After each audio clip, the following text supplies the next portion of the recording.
Good day. Our gospel reflection for today is the Gospel of Luke, chapter 18, verses 9 to 14. It's a story of two good men in prayer.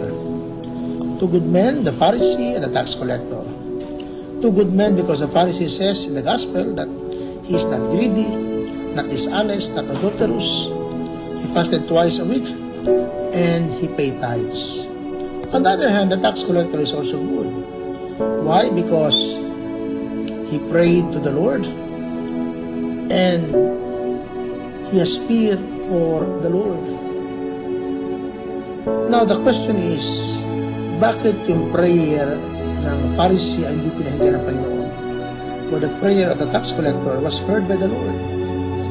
Why? Because there was the absence or presence of humility. The Pharisee prayed with pride, while the tax collector prayed with humility.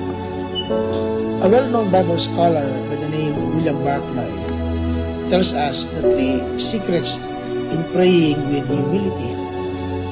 One, says that no one is so proud who can pray. Number two, no man who despises his fellow man can pray. And third, true prayer is setting our lives in the life of Jesus, not on another person. My dear brothers and sisters in Christ, how do you pray? Do you pray just like the Pharisee, full of pride? Or do you pray just like the tax collector, full of